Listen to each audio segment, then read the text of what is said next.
All that shit quick. Yeah, that's but they're still coming.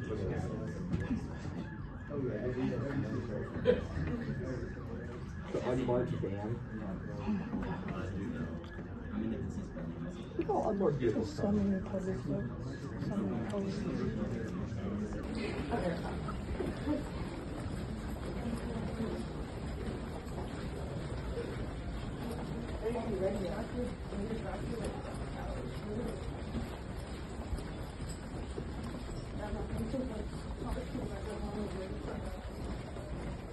What they say outside the window.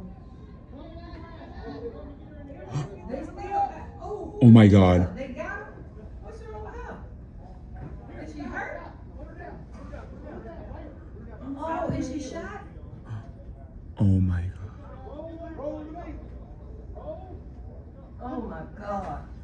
She got shot? Did she? Oh, yeah, she got shot. Is she? Like a black girl. Yeah. Oh my God. Yeah, that's a student. She got shot. Oh my God. Yeah, yeah. They told me.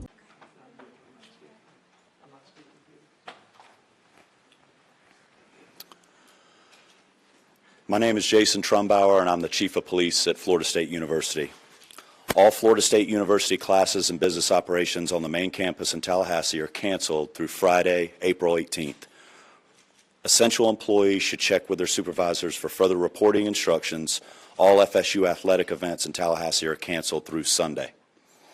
At approximately 11:50 a.m. Thursday, April 17th, a gunman opened fire on the main campus of Florida State University in Tallahassee, shooting multiple individuals in the vicinity of the Student Union building.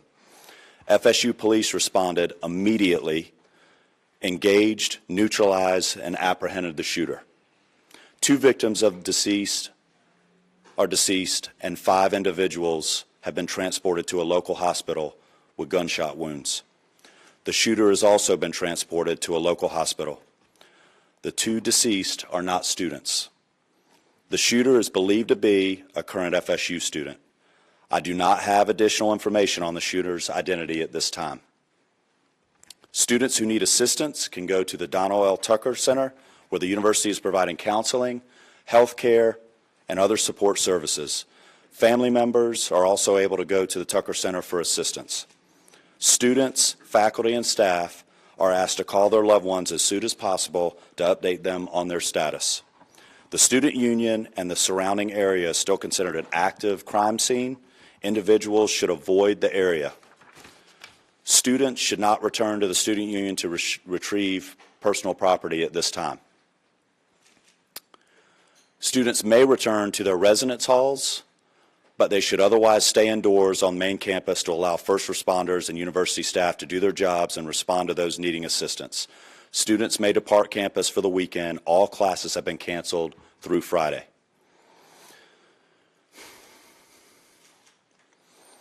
Before I turn this over to Chief Revel, I want to thank all the brave men and women of the FSU PD for responding immediately to the scene. I also want to thank the responding agencies who have provided assistance to FSU today big time, including the Tallahassee Police Department, the Leon County Sheriff's Office, the Florida Highway Patrol, Leon County Emergency Medical Services, FDLE, and all other responding agencies today. We really appreciate your support. That's all the information I have at this time. We'll have additional update for you later today. Chief Revel. Good afternoon. I am Chief Revel with the Tallahassee Police Department. As the shooting occurred today, our officers, as well as every single other officer in this city and county, responded immediately to this scene. Once on scene and once we began working through what was occurring and what we were working, in consultation with FSU, Tallahassee Police Department was asked to take lead on this. So we will be the lead for this investigation in both the officer involved shooting portion of this as well as the homicide portion of this. I will come up after the last speaker and entertain just a few questions, but needless to say, we have multiple crime scenes. This is a very large area we're covering. We have thousands, hundreds or thousands of witnesses. And again, this is an active, ongoing investigation. So the information that we will be allowed to release right now may be fairly limited. I'll answer what I can at that time. But I will assure you that as soon as we can, any information that becomes available, we will make that available to you. One of the things in the process, and again, understand that this is an ongoing active investigation. So things are happening as we are standing here and as we are speaking. We have identified the shooter, obviously. He's at the hospital. So with more on that, I'm going to allow the sheriff to come up and speak on that portion of it. Thank you, Chief. As Chief Revel indicated, I'm Walt McNeil, Leon County Sheriff.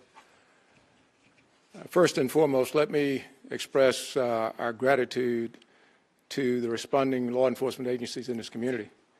Our citizens should feel some degree of comfort knowing that your law enforcement agencies are going to respond and do exactly what we did in this case, that is bring the offender to justice and to make sure that we do what we can to make sure we lock him or her up.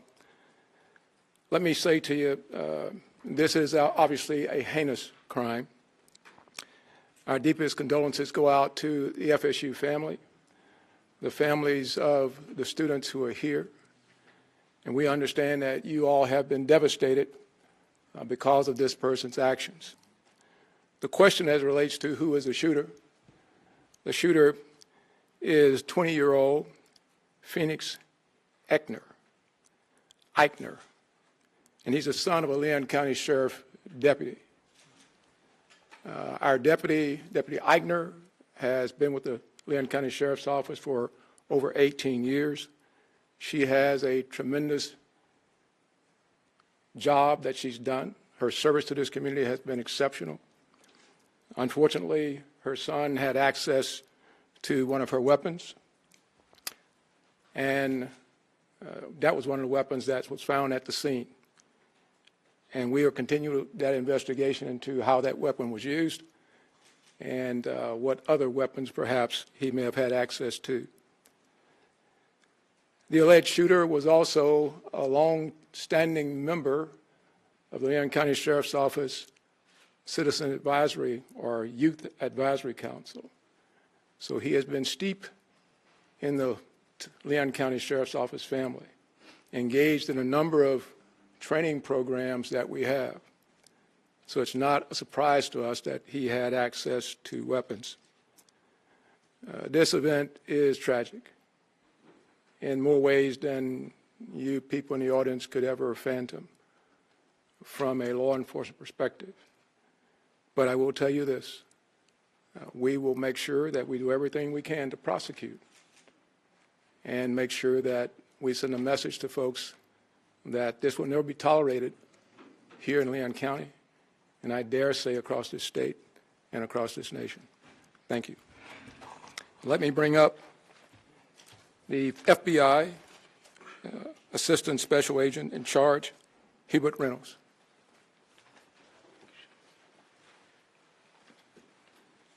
Good afternoon. My name is Hubert Reynolds, and I'm the Acting Special Agent in charge of the Jacksonville Field Office. I want to echo those standing with me what a horrific crime this is, and we stand with you fully. We have an office here in Tallahassee, and we are fully engaged with providing any resources that we can bring to bear to help with this investigation moving forward. We've established a digital tips media line where you can upload photos, videos prior to and during the incident. If you were there from social media, please upload all of that. I will give you now the website address. You can upload any tips to www.fbi.gov/ FSU shooting. Again, that's www.fbi.gov/FSU shooting. I want to assure you that we are going to bring every available resource to be able to help the community and the local people here. Thank you.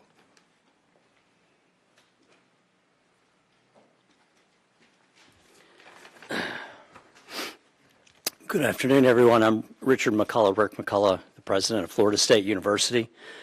This is a tragic day for Florida State University. We were absolutely heartbroken by the violence that occurred on our campus earlier today. 2 have died. 5 other innocents are being treated for their injuries. We're working to support the victims, their families, and everyone affected by this traumatic event. I just returned from the hospital where the First Lady and I met some of our students who were the victims. Our hearts go out to our students and the victims of this terrible tragedy. I have to say that our law enforcement, our FSU police officers, are absolute heroes in this regard. The call went out, someone called it in, and immediately they responded to the scene and immediately neutralized the suspect and prevented this from being a bigger tragedy. I want to thank them so much for what they do to try to keep our students safe. I want to thank all the law enforcement partners, FSU Police, Tallahassee Police, Leon County Sheriff's Department, Florida Highway Patrol, and the Florida Department of Law Enforcement, and all other responding agencies for their rapid and courageous response. I want to thank everybody that came out to visit with the students and to help us and to be here today for this press conference, and I appreciate so much the support that you're all providing to our university and to our students. We're fully cooperating with the investigation, and we defer to law enforcement as they continue their work. I'd also like to thank all the healthcare providers at Tallahassee Memorial Hospital that are treating and providing outstanding care to our victims. Right now, our top priority is safety and well-being for all the people and our campus. As it was said, classes are canceled on the main campus today and tomorrow, and all FSU athletics events on Tallahassee are canceled through Sunday. We also want to tell you that counseling and psychological services are available to students, faculty, and staff, and anyone that needs that should call 850-644-2003. We're also providing support for faculty and staff through our Employee Assistance Program. And so if you need any help, please reach out. We'll continue to communicate with the campus community as we know more. This is a deeply emotional time, but we're all here to support each other.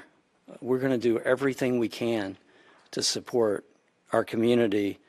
We're a strong and united community, and we're family. And so we'll take care of all of you. And we'll get through this together. Thank you.